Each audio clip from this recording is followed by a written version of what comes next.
Hey there, it's the one true Ben. It's about 3 in the morning, about the time I normally do this kind of thing.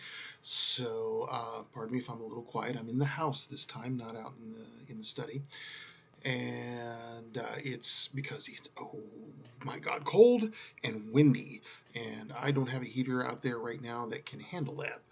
So, even though I've put on my winter weight, I am not quite up to 30 some odd degree weather in high winds.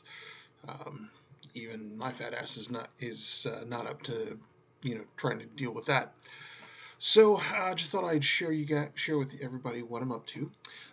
Right now, I'm in the shared workspace that my wife and I use, and so the iron you're seeing over here and various other crafty things that's her work. Over here are some of my previous books, including up there at the top. Uh, yeah, that one right there, the original Demon's Apprentice, and then some of the others. Um, so what am I up to? Well, just released True Colors about a month ago, and I'm not as happy with where this one's kind of going overall. We all have that one book, I guess. You know, I enjoyed writing True Colors, but it was a tough one to write. It was really tough. But it's still not disappointing. It's just not as not going where I had hoped it would, as far as sales and things like that. So here's your opportunity to fix that. If you haven't bought True Colors yet, by all means, you're more than welcome to. And I would not mind any 5-star reviews you want to leave.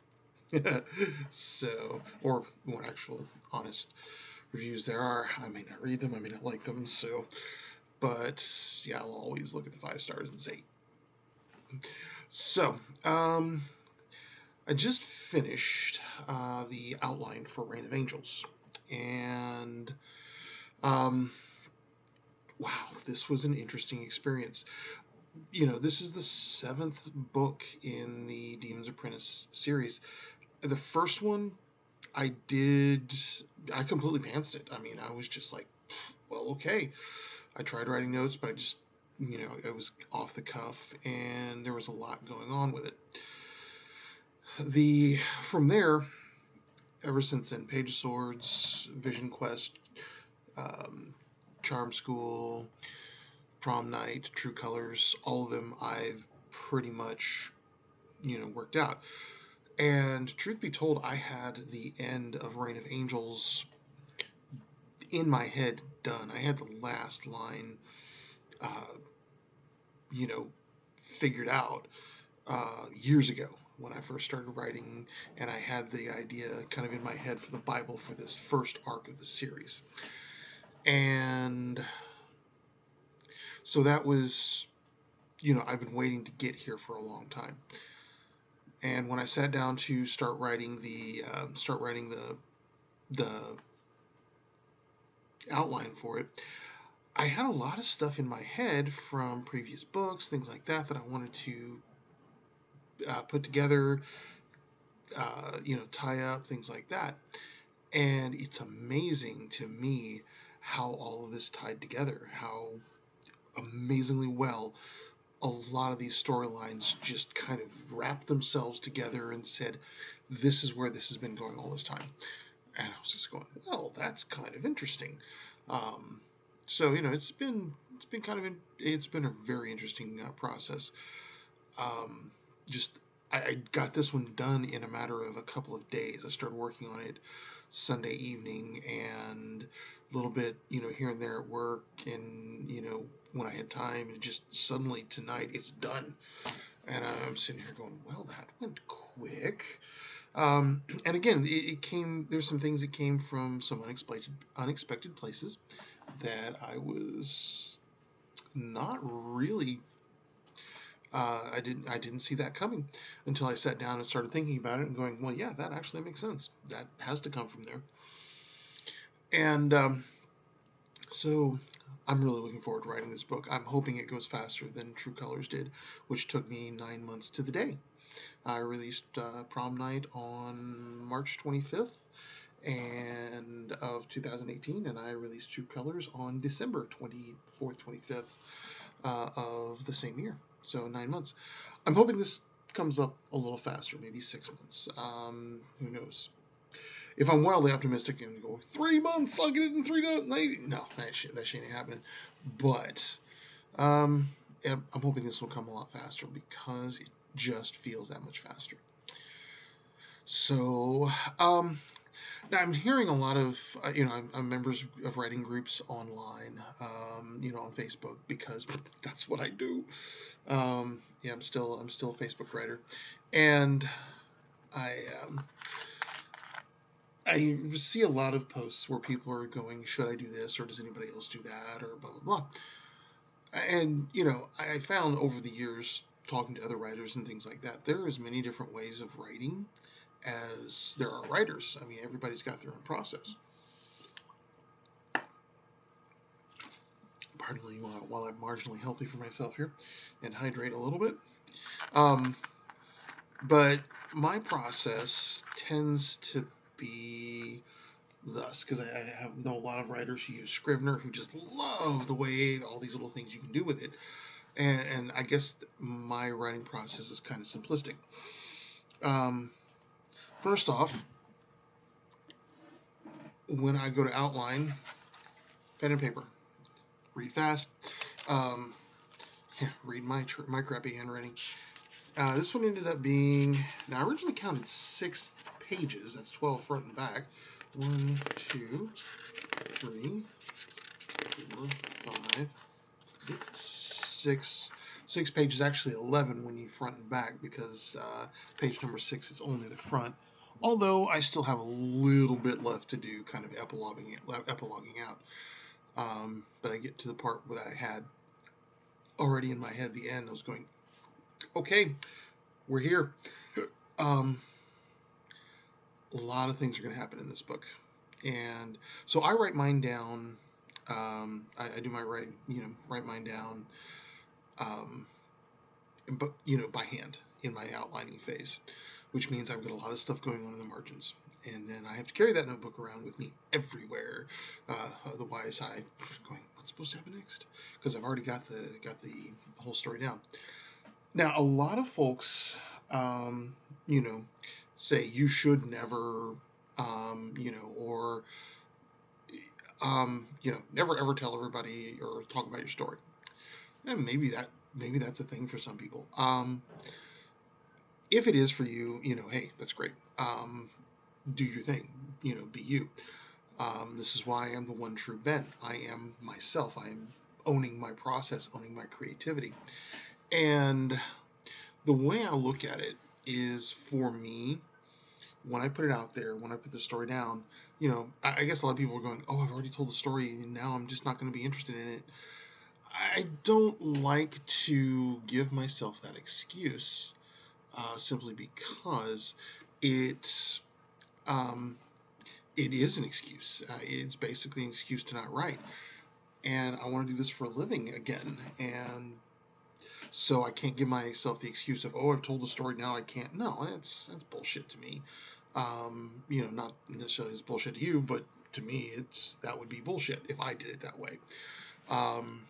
And because telling the story, I mean, as a storyteller, we tell the story again and again and again in our heads. And so it's one of those things of, I'm not going to ever just tell the story once. I'm going to tell it again and again and again until I get it right, during the iterations and things like that, because it's important that it grows. So, I want to get it right, but I know I'm not going to get it right the first time. And people, a lot of people say, well, you're just, you're not putting enough effort into it. No, that's not right.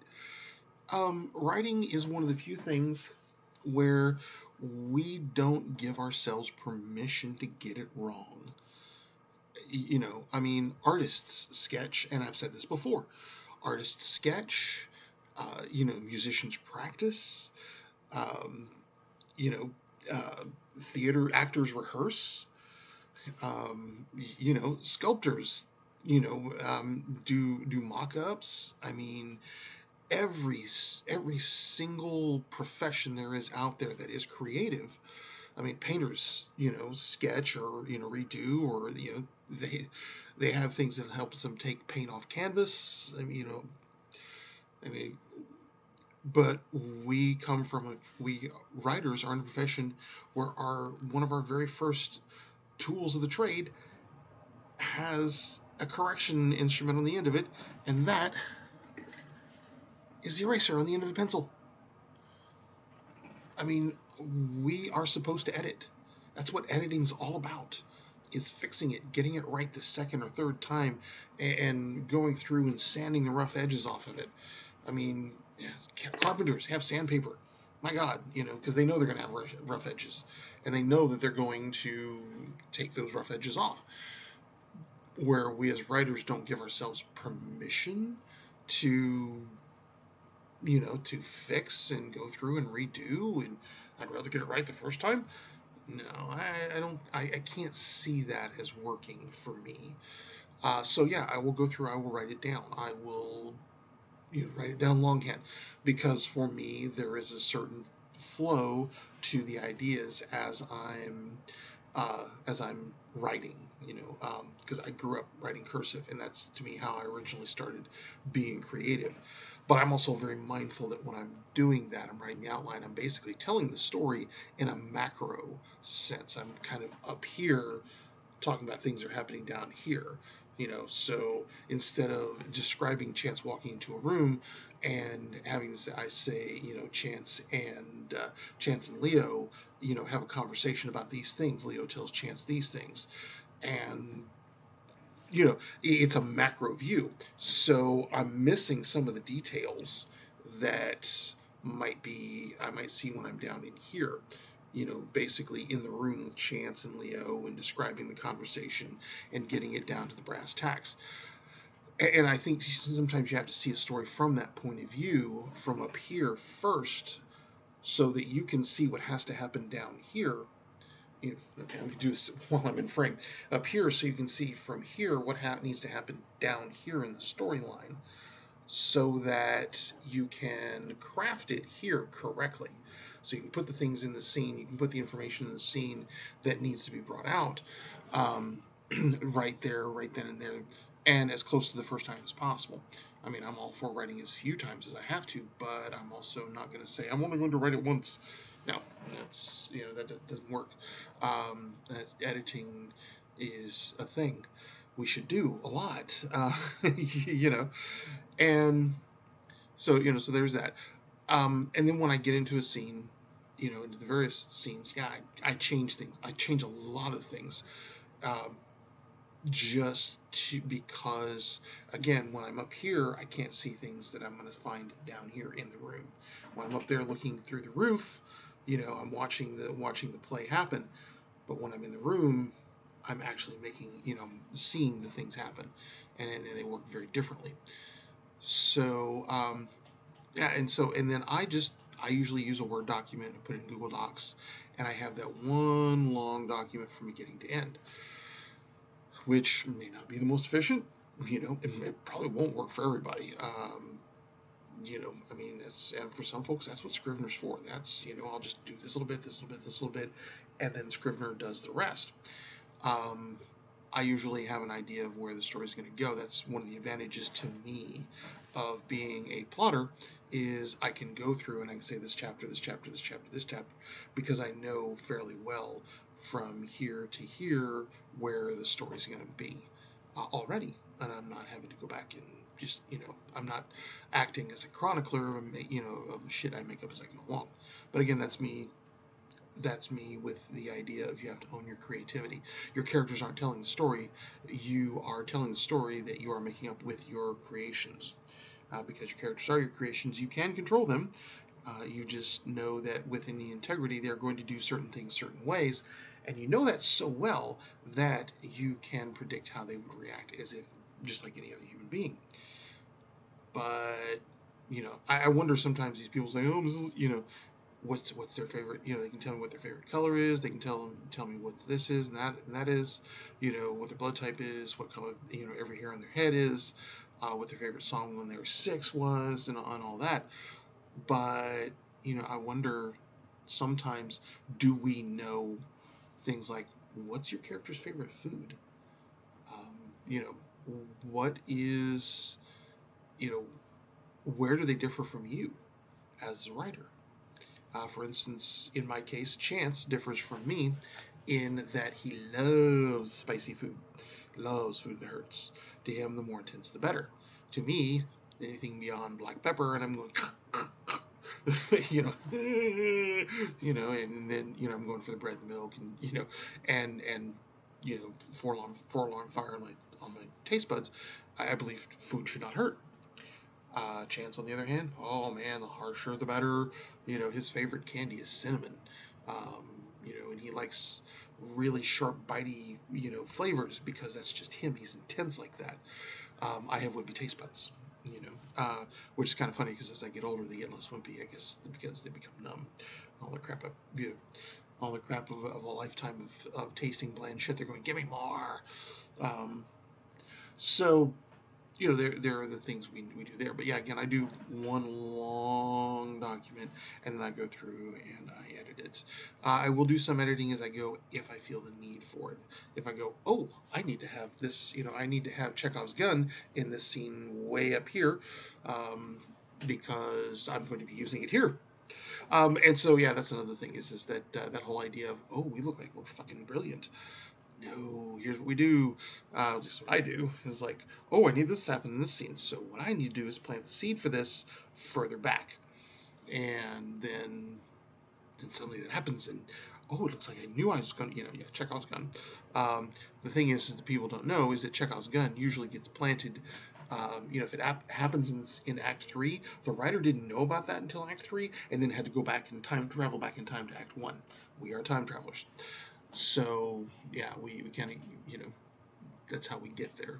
I don't start off with saying, okay, this is Monday, and on Tuesday this happens, on Wednesday this, I go, okay, day 2, 3, 4, okay, so this has to be a Thursday, so that's a Saturday. Okay, good. And then I start from there. I'm big on going back and rebuilding it and going, this is why this happened the way it did. Again, own your creativity. You have that superpower. As a writer, you can sit back and go, so this needs to happen. And to me, there's no such thing as, I just wrote myself into a corner. No. You wrote yourself into a situation that you didn't know how it was going to happen, how it was going to work out. If you need something miraculous to happen, and you don't need it to be, you don't want it to be, oh, hand of God, I'm looking at you, Stephen King, then what you do is you go back and you go, well, he needs this thing to get out of this situation. So I'm going to put it over here. I'm going to put it way back here in chapter 1 because it needs to be here in chapter 7. Now, you didn't know that until you got to chapter 7, but nobody knows that. As far as anybody's concerned, you planned that from the moment you started writing, because readers do not have the original manuscript, they do not have your original outline, and they don't know how you intended this to go in the first place. Not until you release it out into the wild when it's perfect and and ready.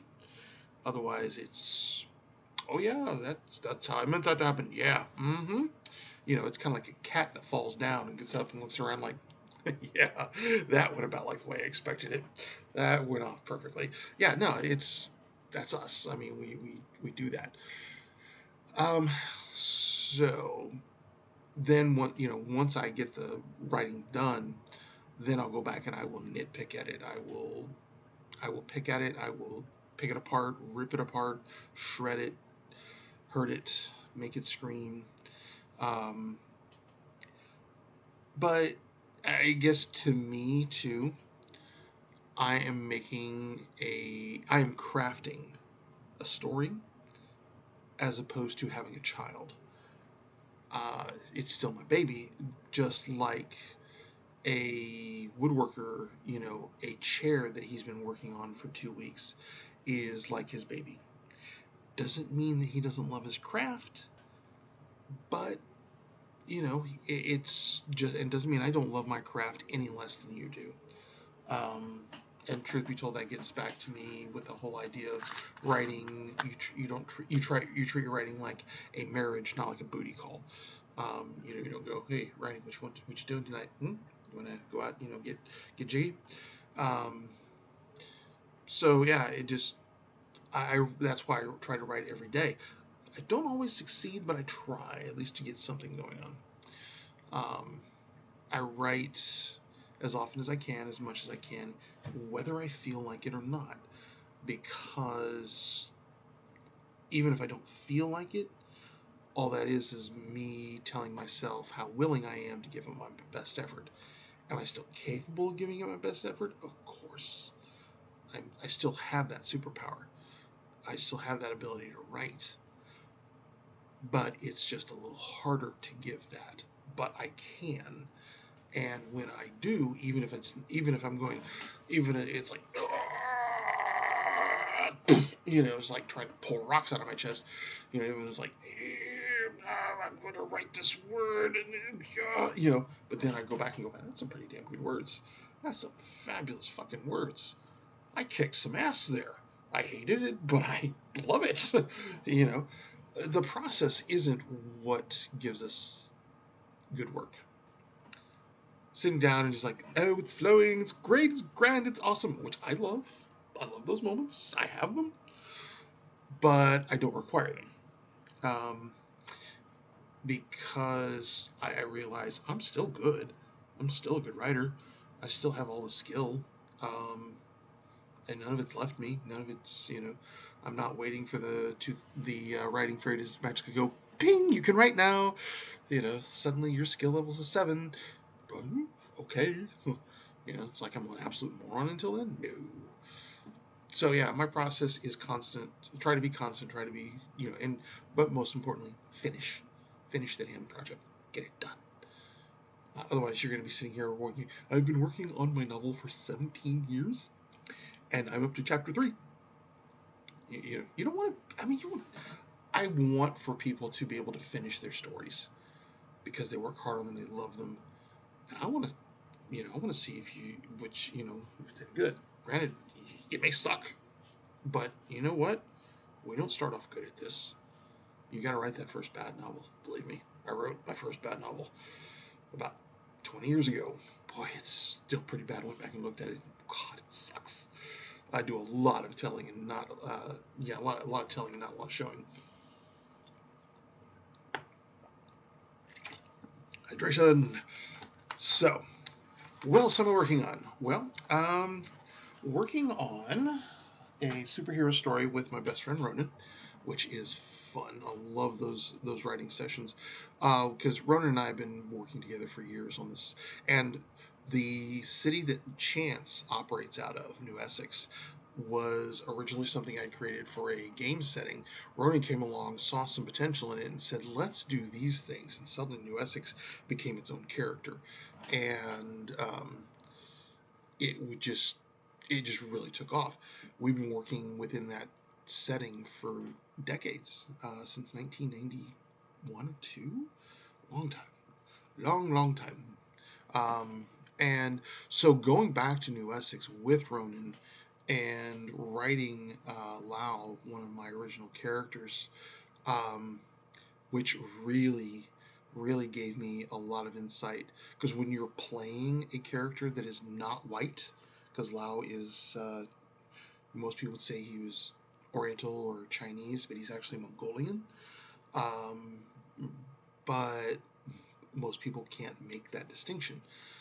And here I am in game trying to explain to other players, no, he's Mongolian, he's not Chinese, he's he has the same similar looks, but there are differences, and trying to explain his accent, because he was raised largely in Hong Kong, and so he doesn't have a traditional Mandarin accent.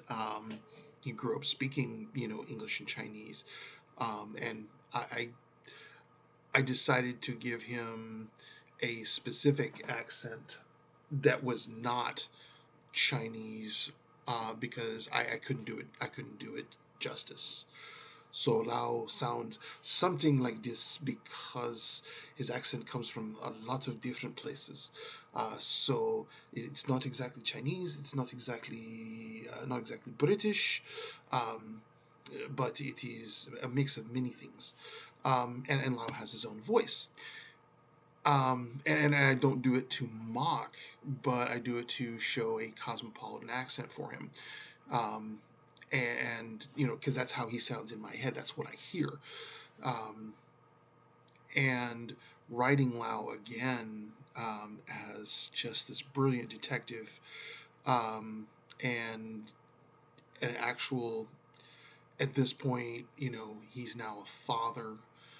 He is a businessman. Um, he is also a leader in his community.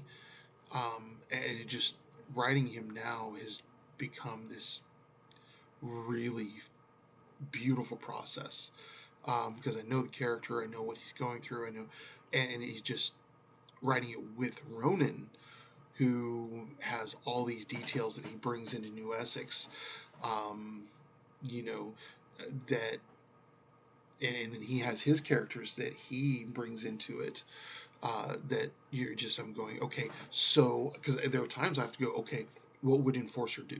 What would this guy here do? What would William, one of his characters, what would he do? And it just, when you bring that into it, and suddenly your whole writing skill set just seems to expand. When we work off of each other, it's just, the energy is amazing. I love this part of collaboration. Sitting there going, okay, so if we do this, and then Ronan, we'll counter with, what if we do this, and suddenly 1,000 different ideas spark from that. So yeah, it's a lot of fun. Also working on one for my agent, the Jack Outremer series. It's a portal fantasy, and one of the things I got to thinking about is like, what is that world like? Now, I used to be in the SCA, and I got kind of a look at that, and I've been looking at some other things. The Townsend's channel on YouTube, they do a lot of 18th century stuff. So I got thinking, fire. We just lighter. I mean, there it is. There's fire. I made fire. But so I ended up ordering a flint and steel from Townsend's, which this is the flint. This is the steel striker. This is what the flint is struck against, and of course flint, which is very hard. And I'm wondering if I can actually get sparks for you. It is not as easy as they make it look. I'm about to fail miserably here, aren't I? But I'll keep trying, because eventually, yep, there they are. There we go. Sparky, sparky, sparky. And now I can't do it again. There we go. Before I set my computer on fire, I guess I'll quit. But it's just learning that took some time. But here's the trick: I can make sparks, but I got to get them in the right place. And there's some other things I need to learn to make char cloth and make fire from embers and things like that. I've started a couple fires with ferrocerum rod and things like that, but just that one little difference is making it huge. And then going through and learning more about medieval foods, medieval habits, and eating at the table, and things like that, is making the whole. It's really weird because a lot of people like trying to make up their own societies and things like that, and I do that. I mean, I make some changes. One of the fun things about writing in the world of Eroth, where Jack Outremer is set, is that the language only has one negator in it, which is no and not are basically the same word, nay, in AE. So you can't becomes Kane. Don't deny. I will not. I'll nay make you do that.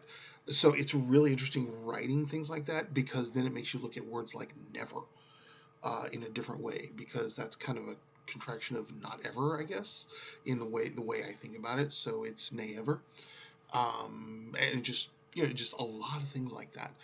Um, it makes conversation very interesting. Um, so yeah, I'm enjoying that linguistic side of it. But I'm also finding that when I look at real history, sometimes it's weirder than fiction. It's weirder than fictional history. I'm going, what? One of the things in medieval manners, it was considered good manners to wipe your fingers on the tablecloth, but not your nose. Uh, but you could grab pinch from this salt cellar, I think, but you couldn't dip your fingers in it. It just a lot of different things that you had to be aware of, with your table manners. Another thing, forks, not a thing for a long time. And when they first came out, they were considered unmanly and wimpy and effete and, uh, overly prissy.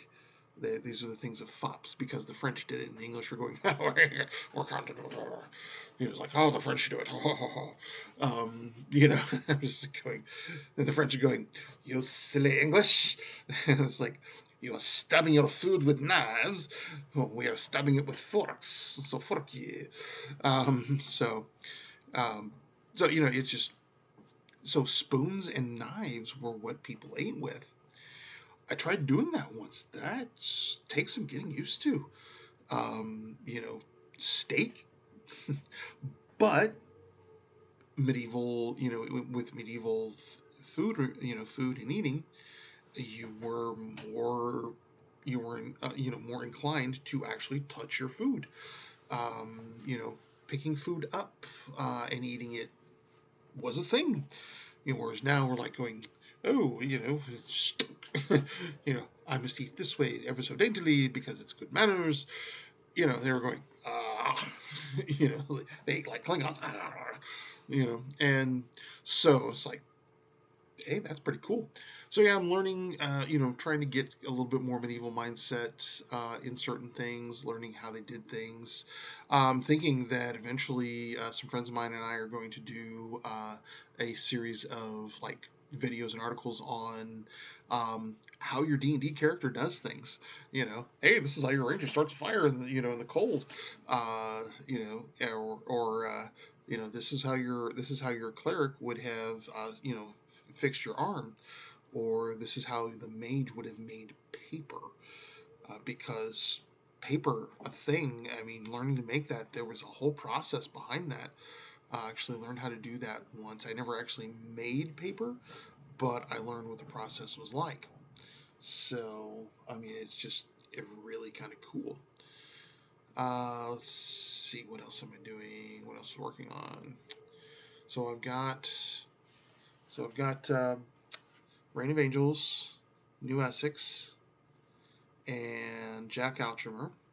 Now I have a idea running around in the back of my head for a post-apocalyptic,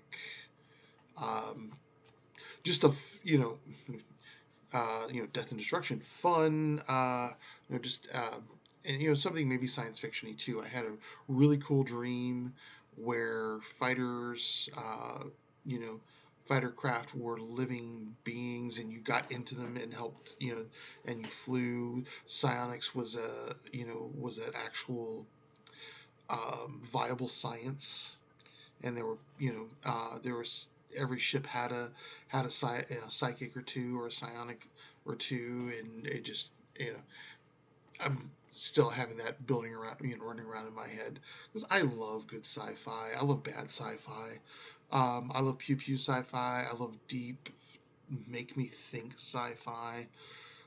Everything from things like Marguerite Reed's Archangel, which really, what she does with with her culture, with the with her biology of the world and all of that, and her characters, her characters are always very well developed. I love watching her Facebook page when she'll share stuff from her works in progress. Oh, it's always so good. I'm just like, I want to be like you when I grow up. Which is funny because I'm like 2 or 3 years older than she is.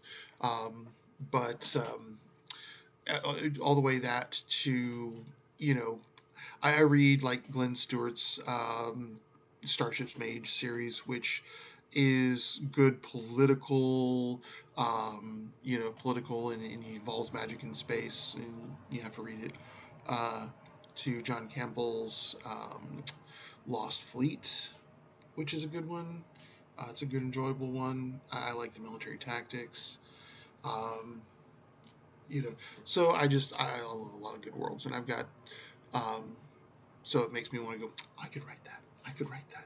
I really could, because I have a lot of fun ideas that have been running around in my head since I was a kid. So that's pretty much it as far as what's going on with me right now. But I thought, hey, this is kind of stuff I should share. I should talk to people about and say good things. So what else is going on? Let's see. There's usually a short list of authors that I keep track of that are, either good friends or, or just really admirable people. I don't know if Marguerite has anything new out right now. Margaret Reed, if you haven't looked her up, check out Archangel by Margaret Reed. It's a Philip K. Dick citation of excellence. Her debut novel does that, and I'm sitting here going, wow. And she knows me. She knows my name. She says,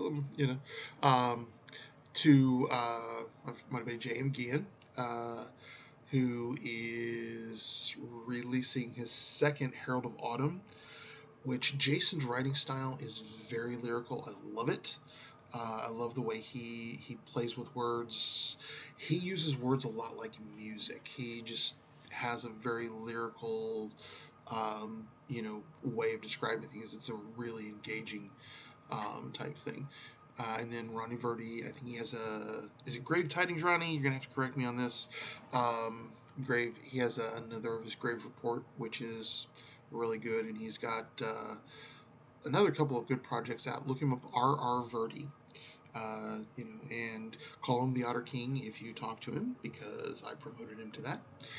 And so he's really an up and coming author. I can't wait to see where he's going to be 5 to 10 years from now.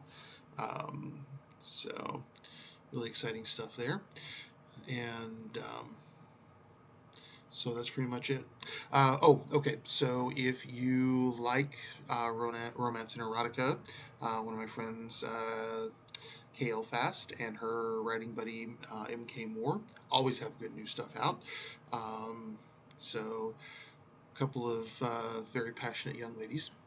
And so yeah, I think that's everything. Mentioning all the authors that I think are that I think I know.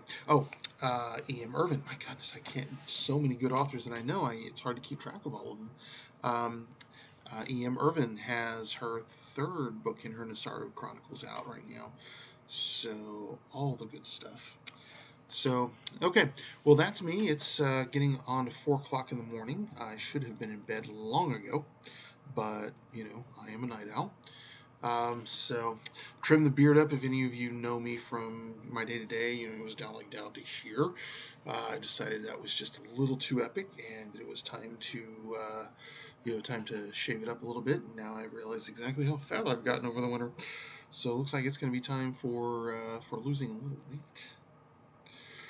So, anyways, that's about it. That's about it for me. So, in the immortal words of the late Stan Lee, Excelsior. Catch you later.